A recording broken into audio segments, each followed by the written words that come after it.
Au secours! Aidez-moi!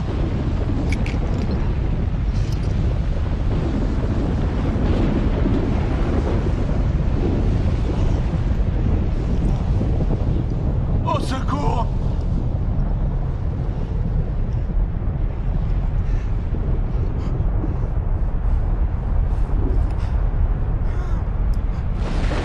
Aidez-moi!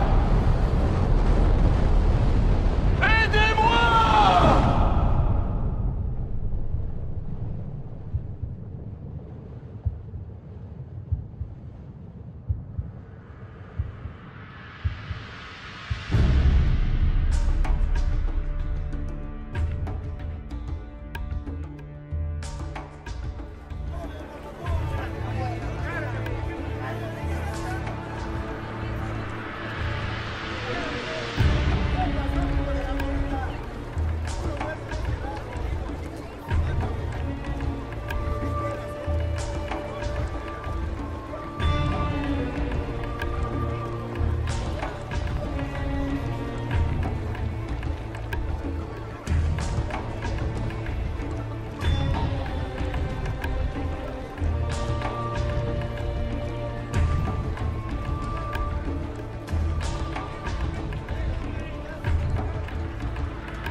L'aumône.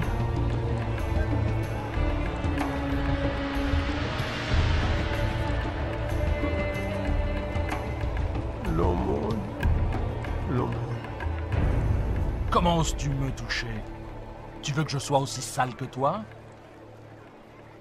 Je ne devrais même pas te permettre de mendier à ma porte. Pardonne-moi, Seigneur. Pardonne-moi, je n'ai pas mangé depuis des jours. Je me demandais si je pourrais avoir un peu des miettes qui tombent de ta table. Des miettes qui tombent de ma table. Mais alors, que mangeront les chiens? Mes affaires m'attendent. Brûlez-moi ça, c'est infecté.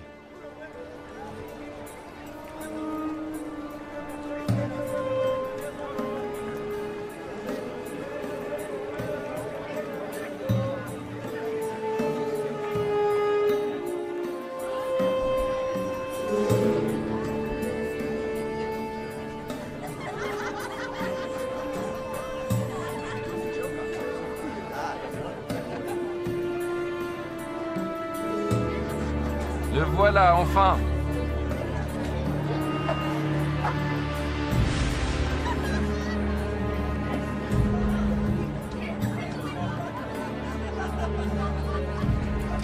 Mon frère préféré. Que me veux-tu cette fois? Nous avons dépensé sans compter. Je le vois bien. Il y avait un homme riche qui était vêtu de pourpre et de fin lin et qui menait joyeuse et brillante vie. Un pauvre, nommé Lazare, était couché à sa porte, couvert d'ulcères et désireux de se rassasier des miettes qui tombaient de la table du riche.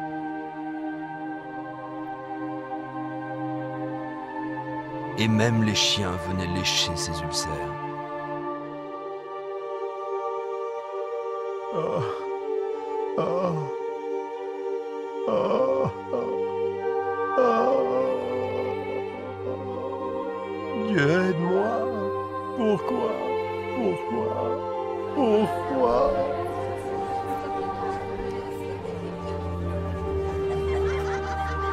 Et le moment fut venu pour les deux hommes de mourir et de passer de cette vie à l'autre.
Aidez-moi!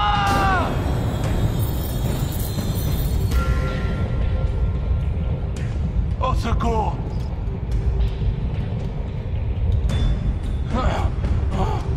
Aidez-moi!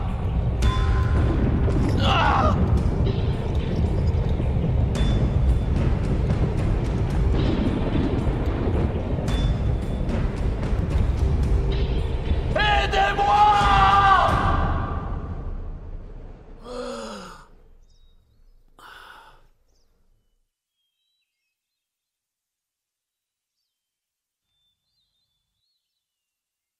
L'aumône.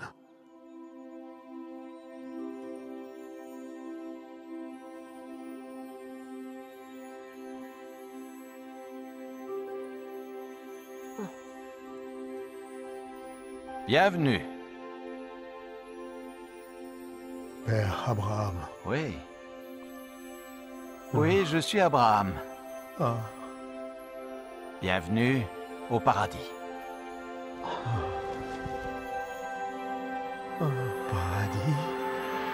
Oui, Lazare. Paradis!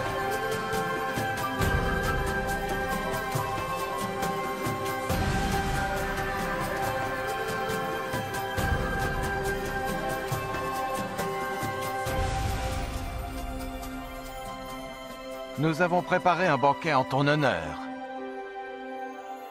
Oui, oui, viens.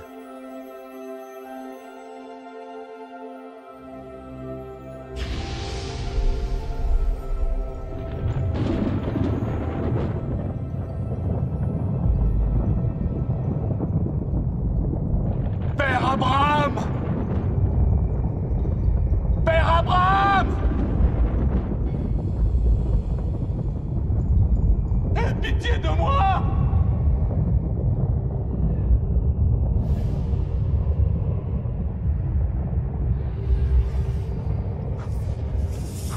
Je t'ai vu avec Lazare!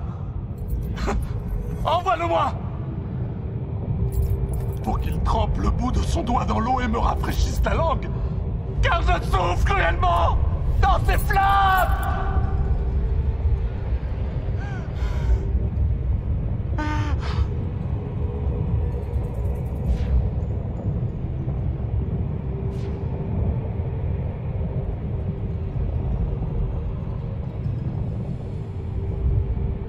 Fils, souviens-toi que tu as reçu tes biens pendant ta vie. Et que Lazare a eu les maux pendant la sienne. Maintenant, il est ici consolé, et toi tu souffres. Je t'en prie! Je t'en prie! Par-dessus tout cela, il y a entre nous un grand abîme. Si quelqu'un voulait passer d'un côté à l'autre, il ne le pourrait pas. Et personne ne peut traverser de toi vers nous. Père Abraham, il y a une chose que je veux te demander. Envoie Lazare dans la maison de mon père, car j'ai 5 frères, pour qu'ils les avertissent, et qu'ils ne viennent pas eux aussi dans ce lieu de tourment. Ils ont Moïse. Ils ont les prophètes. Laisse tes frères les écouter. Non. Non. Mais si quelqu'un des morts va vers eux, ils se repentiront. Non, s'ils n'écoutent pas Moïse et les prophètes, ils ne se laisseront même pas persuader par quelqu'un qui ressusciterait des morts. Je t'en prie. Non. Je t'en prie. Non. Je t'en prie. Non.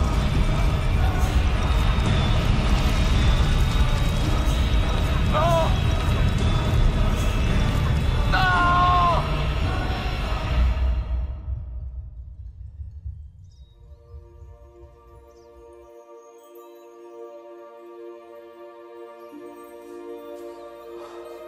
Lazare, viens dans le lieu que ton père a préparé pour toi.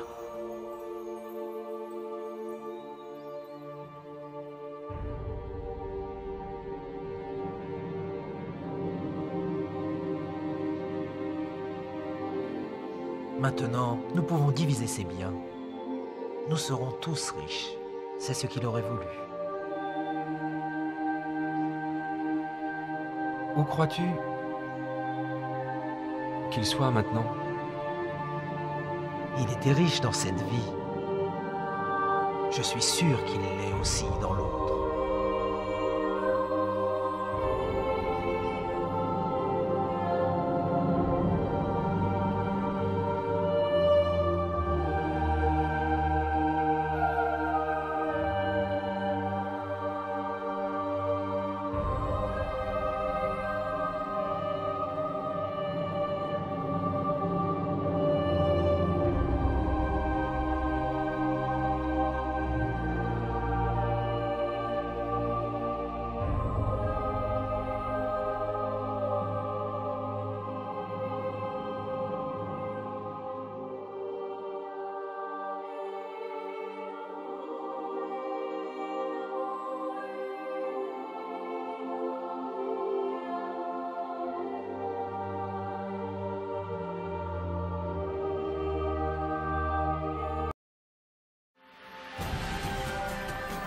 Je suis Lazare, dont parle la Bible. Vous en apprendrez plus sur moi et cette histoire dans Luc 16, chapitres 19 à 31. Qu'avez-vous appris de cette histoire? Comment pouvez-vous appliquer cette histoire à votre vie? Laissez-moi vous raconter certaines des choses que j'ai apprises de cette expérience. Ce que Dieu m'a enseigné. J'étais un homme très pauvre. En fait, j'étais tellement pauvre que j'en étais malade, et que je n'avais personne pour s'occuper de moi. Même les chiens venaient me lécher. À cause de ma condition, je me sentais insignifiant et sans espoir dans ce monde. Mais ma foi en Dieu n'a pas vacillé. Et à ma grande joie, lorsque j'ai ouvert les yeux au paradis, j'ai appris que je n'étais pas insignifiant pour Dieu. Il connaissait toutes mes pensées. Il savait même combien j'avais voulu rencontrer Abraham. Alors il l'a envoyé, lui Abraham, pour m'accueillir et me souhaiter la bienvenue. Lorsqu'Abraham, le père de notre foi, m'a salué, je fus envahi par la joie. Comment un tel homme béni de Dieu pouvait-il s'intéresser à moi? Apparemment abandonné de Dieu et sans utilité. Vous êtes-vous déjà senti ignoré, oublié, insignifiant? Dieu ne vous a pas oublié.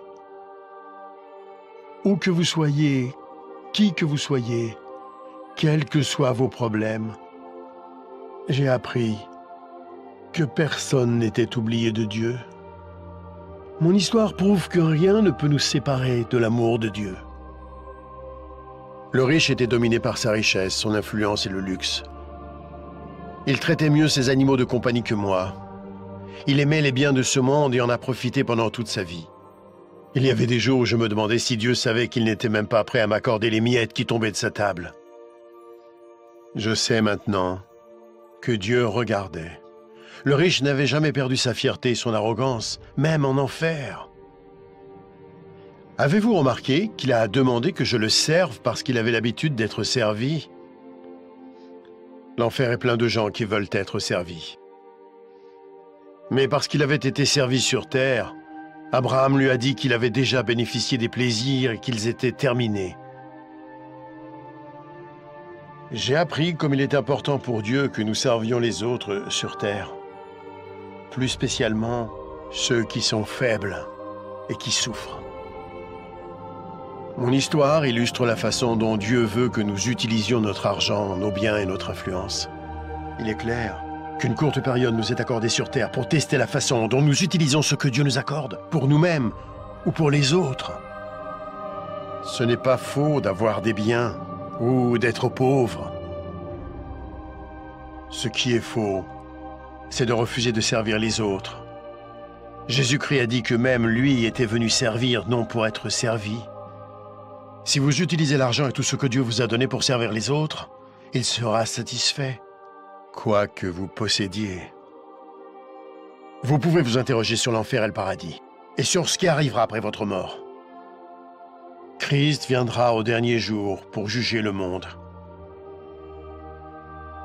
Le jour du jugement, le méchant sera envoyé en enfer, un lieu de tourment terrible et infini. mais le juste sera emmené au paradis. Un lieu glorieux et heureux où il sera pour toujours auprès du Seigneur Jésus-Christ. Il y a tellement d'autres choses que Dieu veut nous apprendre. Notre prochaine histoire va poursuivre cette aventure.